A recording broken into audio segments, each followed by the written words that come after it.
Fenton Bailey, congratulations on receiving your latest Emmy nomination for RuPaul's Drag Race. This year, the show finally broke through in the reality competition program category. What did that mean for you and for your producing partner, Randy Barbato? Randy and I, well, weirdly, we were in different places when the news broke. I was on vacation in Japan, and it's so weird because I've just seen this crazy show at the Robot Cafe of all these giant robots. It was very Drag Race feeling. And suddenly I was in the middle of sleep, and suddenly my phone goes bing, bing, bing, bing, bing, and all the news is coming in. So it was an amazing feeling and a complete surprise, really, because, you know, for a show in its 9th season to get this many nominations is beyond incredible. So it was very thrilling. RuPaul, I believe, was at the dentist, in the dentist chair, having some maintenance work done. So, you know, I think it was exciting for him too. And so we're just beyond thrilled, really. Well, the show has been gaining in popularity and viewership over the past 9 seasons, and it feels like this year it just sort of exploded in a sense. You know, people discovering it for the first time. Why do you think the show has suddenly caught on the way that it did? Well, I think it's a few things. I think, you know, television as a medium isn't known for giving things a shot. I think we were fortunate enough being on Logo, you know, it was sort of a sleeper, you know, like people knew about the show, but it was sort of tucked away. And I think people had to discover it. And it was great for us because it gave us room to experiment and to, you know, so much that happens on TV is like you hit or you're finished. And this is the little show that grew and grew and grew. I mean, you know, the first show, we were in a studio that was so, I mean, it was a great studio, but it was very rudimentary, and like we didn't have any green rooms, and all the, you know, the green room was really the corridor outside, and the control room was next to it. It was very, you know, it's been great to have the opportunity to grow the show, and being on Logo gave us that opportunity, that where we could really refine the show, evolve the show, and then of course, amazing, you know, Viacom, especially Chris McCarthy, who's come to Logo and now is at VH1. He was the one who said, well, let's move it over. And I think that it was ready for a broader audience, because the show, whatever you know, RuPaul's Drag Race, ultimately it's family entertainment. And so it's been very satisfying to have the opportunity to reach a broader audience. And I think that, you know, 8 seasons in, switching over was just like, it was like a match. Right, and the show does have this very dedicated fan base. I mean, I attended the taping of your guys' finale with the audience in there, and I mean, it was very sort of electrifying. You could feel it in the room how much the show meant to the people who were there. Why do you think the show has such a dedicated fan base, and what its appeal to them is? Well, you know, I do think you're right about that, in the sense that you can watch Drag Race alone at home if you choose. But you can also go out to a bar and watch it with your extended family. And it's definitely, Drag Race has proven to be one of those shows that is a sort of group viewing experience. You can watch it on your own, but it's also great to watch it with a group of people. And why? I think its point of connection is that drag really, when you strip it right down to it, it's something everybody can relate to, because something Ru says, you're born naked and the rest is drag. Meaning, we're not all drag queens, but all of us do get out of bed more or less naked in the morning, and we do put on clothes, and we do assume a role in life. So that idea of playing a part and playing with your identity to express yourself, that I think is something that anybody can relate to. And whether it's drag queens competing for the crown, or whether it's just you in your life trying to find your inner queen, or whatever it is that gives you joy, or who you are, and live that life in a sort of out loud way without editing yourself or without compromise, I think that's what's inspiring about Drag Race. I think that's kind of like the heart of the show. And I think that's what audiences respond to, you know? Right, and also the show means so much to the LGBTQ community. I mean, it really does help broaden representation. Can you talk a little bit about what the show means to the LGBTQ community? Oh, it means, I think, well, I absolutely think that in a larger sense, I think, you know, Randy and I, we met in New York a long time ago, and we would go to these shows at the Pyramid Club in the East Village, a little hole-in-the-wall club, and on the stage, there were just incredible shows. And I remember Randy and I looking at each other and thinking, this is art. This, you know, for people to be able, people often with no money, to create themselves a whole new identity, a whole new look, hair, makeup, dance, sing. It's an incredible art form. And I think when we met Ru, we were all really of one mind that drag, yes, absolutely comes from the LGBTQ community and is about finding the courage in yourself to be who you are without apology. And that message is as good for the LGBT community as it is for all of us. You know, it's sort of, and I think, I don't think drag has always been seen that way, even within our own LGBTQ community. I think sometimes people thought drag was marginal or culty, or it didn't necessarily get what it is. And what I'm so overjoyed with these nominations is it gives us all permission to watch the show, to enjoy the show, and to kind of get what it's really about. You know, I have to say, well, we had like 113 queens, and every single one of them has gone on to have some kind of amazing career. I mean, because you can even, they win from the moment they're on the show. You kind of, your heart goes out to them because you don't get to be a drag queen just by sitting around. You really have to go out and reinvent yourself in so many ways. And that takes a lot of balls and perseverance, I think. You know, I ultimately think these are all very relatable, you know, qualities. And certainly RuPaul has been somebody over the past, I guess, 20 or 30 years now, who has brought drag into the mainstream. Can you talk a little bit about working with Ru as a host and sort of where your relationship began?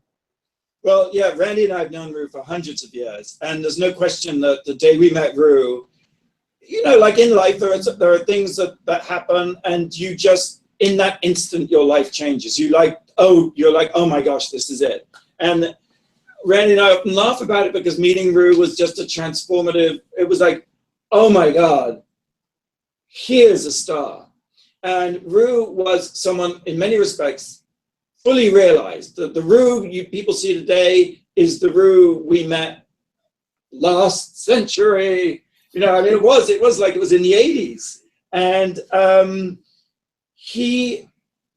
think sometimes people think, oh, you know, all the attention the show's been getting, that Ru's an overnight success. But, you know, this is the second time around for Ru with Supermodel in the 90s.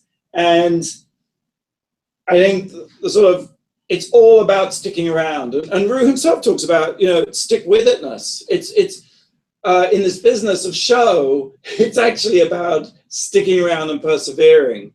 And again, I think that's a quality that comes out in the show. It's not an easy show for people who compete in it. And it does require a certain amount of perseverance, right?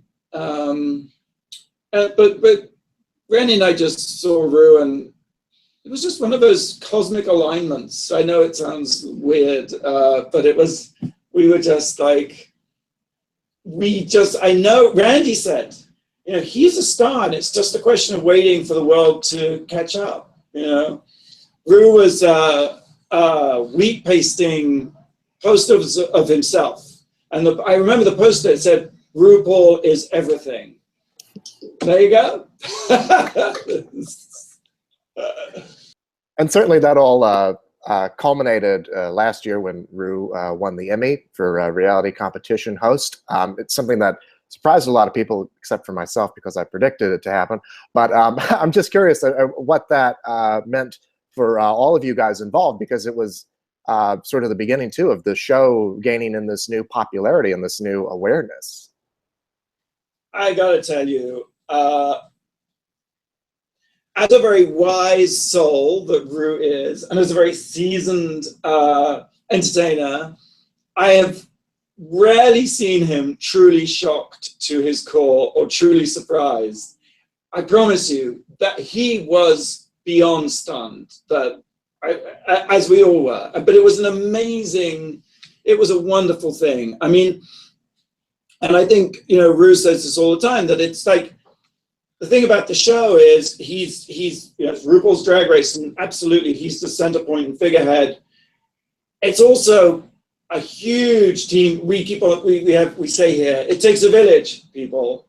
And it really does take a village, people. You know, like, we have the most amazing producers and showrunners, Stephen Korff and Mandy Salangsang and Tom Campbell, and all our writers. I mean, it's a fantastic, the office is basically empty. We're sort of shooting something at the moment, can't say what. The office is empty because everyone wants to work on the show. You know, it's like, it's not really a job. It's like an amazingly fun experience. And so to get that Emmy was just, it's here. Where's it? Oh, it's not here. But it's not, it's been removed from our awards trophy shelf. But anyway, it was a great, it's fantastic. It was a fantastic feeling. And then to be nominated next year for 8 was like, it's like Christmas. Right. I mean, like you said, a lot of work goes into the show. And I mean, just going to the finale, it was really impressive, all of the hard work and that went into producing this thing. It's a really massive undertaking. Can you give us some insight into, I guess, how you guys chart out the season, how you guys find your queens, how you sort of go about mounting this production? Well, the audition process, the queens have to submit really quite you can't just make a quick tape and send it in. You know, there are a whole number of things we ask them to do, and the amount of work that goes into those tapes is incredible. I mean, and that's when you really get the first inkling if a submission, you know, if someone's got what it takes. Because we often say that, you know, drag queens are like the Marines of the military. They are, you know, they have to do it all. It's like they're not necessarily in the Army or the Air Force or the Navy. They're in all three. They're like the SWAT teams, you know. And so the tape submission process is really rigorous and really crucial. And that's when we really get an idea. And in fact, in terms of the show being mapped out, it all happens, the casting all happens in here, and trying to think up challenges happens in here. This is the room. This is the Strange Lovian war room, right? But the thing is that it's like the challenge, I guess, here's the thing. We think of the show itself. Show itself is a drag queen, and as such has license to rip off, try on, appropriate, beg, steal, borrow every kind of trope and idea from other shows. I mean, it's a giant mashup sampling machine. And so as a this drag queen, RuPaul's Drag Race season, whatever it is, each year she has to reinvent herself. You know, she has to be more crazy, more, you know, but also with heart. And so every year we sort of set ourselves, the bar is, you know, forever. Does the bar go low? Yes, the bar goes higher, right? Yes, we set the bar higher as we try to like break it up and reinvent it, you know, recombine it, new surprises, new twists and turns, so that you never quite know, within the familiarity of the show, within the familiar, comforting experience, you never know quite what's going to happen, you know, like the box of chocolates thing, you know. Right. And what do you and Ru and everyone else on the team, what do you look for in the queens that you're going to put on the show? What is that extra special quality that they have to make it onto RuPaul's Drag Race? Well, you know, it is RuPaul's Drag Race, and Ru has a huge sort of, he has been through this process. You know, he has spent years honing his craft, learning his craft, absorbing everything from pop culture and television and movies and records. I mean, Ru is a giant sampling machine. And so his instincts about what a queen has or does not have are really important to us in picking contestants. And I think, you know, one of the things we always say to the queens when they arrive on the set for the first day is like, you have already won. By being here, being on the show, you already won. The rest is sort of gravy. And did I answer your question? Yes. Somewhere along the line I lost the thread, but it is looking for all those. It's, you know, it's hard to say what it is. If it was a formula, if you could bottle it, it would be so. It's just it. It's this it thing, and it's a 360-degree, multiple talents, multiple layers.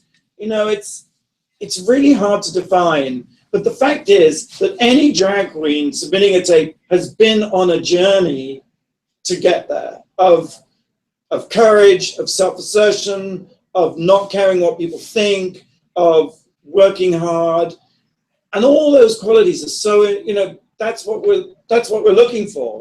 But, you know, in a way, that's what a drag queen, by the time they become a drag queen, that's what they have, all those things, you know? Mm-hmm.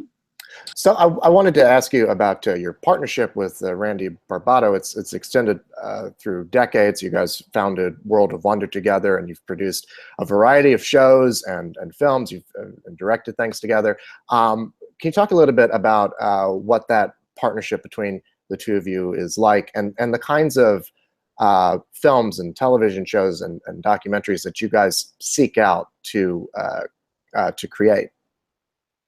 Sure. You know, Randy and I met at film school. I just moved to, I was a film student, moved to America.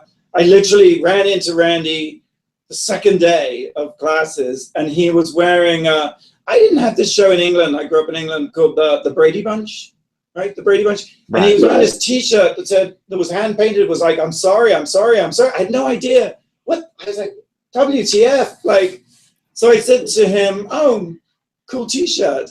And I, of course, this was in the 80s, I was doing a more of a Boy George type thing.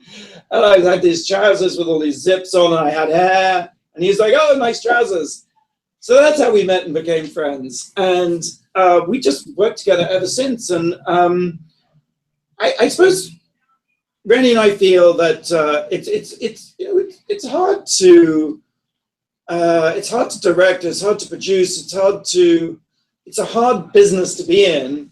So it's great if you have someone whose opinion you can trust, you can bounce ideas off, who can tell you, who can have eyes in the back of your head, and who can also tell you when an idea is terrible, or, you know, when you get down, lift you up. And we've had a fantastic partnership, and I think we argue a lot. Don't get me wrong. It's like we go at it, but it's great to be able to have each other to figure things out and go back and forth. You know, we were life partners for a long time, for like 20 years. And then, you know, I think we decided to, what was her name? Oh God, consciously uncouple. Was that it? Yes, that's right. So we consciously uncoupled, but you know, we love working together, and we love each other very much. And it's just, I'm so lucky and to have found Randy, because we just sort of think alike, and also we think dissimilarly, and we can still, after however many years it is, we can still bear to be in the same room at the same time. Oh, there is one other secret. When we can shoot together and everything, but we never sit in the edit room at the same time. Wow. Take turns in the edit room. That's because that's a bit like two people trying to drive the car.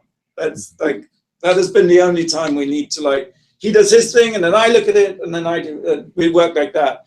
But we, you know, in addition to RuPaul's Drag Race, we do $1 Million Listings and Big Frida and Island Hunters, but also we do feature documentaries. We just, a couple of years ago, did Maplethorpe, Look at the Pictures, and there's a couple more in the pipeline. In fact, funny enough, one of the earliest documentaries we did was The Eyes of Tammy Faye, about the televangelist Tammy Faye Baker, who was a wonderful person. She really had a profound impact on us, and that was an early collaboration with Ru, because Ru was the voiceover. So yeah, he narrated the film. So but I think all three of us agree she's an inspiration to this day, actually. Right. Sorry, I cut you off. No, that's fine. I was just saying that Tammy Faye was, in many ways, a drag queen. I mean, she was a drag queen, actually. She had this very radical look. You know, the hair and the makeup was so distinctive, and it got your attention. It drew you in. And that she was someone who had a terribly hard life, was laughed at a lot.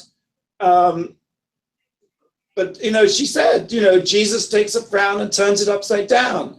You don't have to necessarily believe in God or that brand of Christianity to appreciate the humanity and where she came from as a you know, come one, come all, very inclusive, very loving person. So, yeah. Absolutely. For your work, you guys have received several Primetime Emmy nominations. You've also won a News Emmy and a Daytime Emmy. What is that kind of recognition meant for you guys in your work? Well, it's just very humble. I mean, it's lovely. You know, I have an expression on Drag Race, snatching trophies. So love getting, you know, it's just great. It's very validating.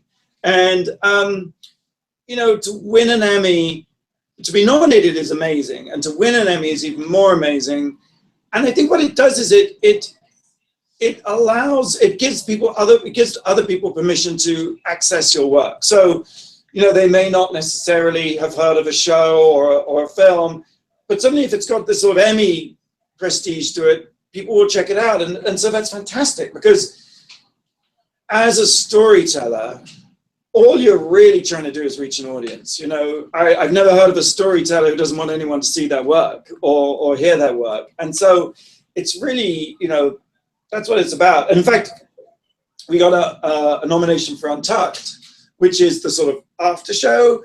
But what's interesting about Untucked is it's really combines our two passions, drag, yes, and documentary, because it is completely just in the workroom following the queens during deliberations. So it's very documentary, it's very different. And that's amazing, because the show ran for a few seasons, and then Logo felt it wasn't a priority, and Randy and I felt it was so important to continue doing it. So we did it digitally, and this has been nominated for an Emmy. It's on YouTube, you know? And I say that because, you know, there's so much on YouTube. It's how you're going to find stuff on YouTube. So an Emmy nomination is amazing, you know, to be in it's unstructured reality. It's just fantastic. And I hope that, you know, Untucked will return to broadcast soon. I hope so as well. Fenton, thank you so much for your time, and congratulations on your Emmy nominations. Good luck at the Emmys. It was a pleasure talking with you. Lovely to what you do. Wait, what's the poster behind you, on the wall behind you? That is from Pacific Rim. Oh, yes, that's right. I love that film. Me too. I used to work at a movie theater in 2013. So all my posters are from there. It's really good. And Wall Street's good too. I like that. Oh, yeah. Wolf of Wall Street. Yeah. Yeah. That's crazy. Well, thank you. Thank you for having me.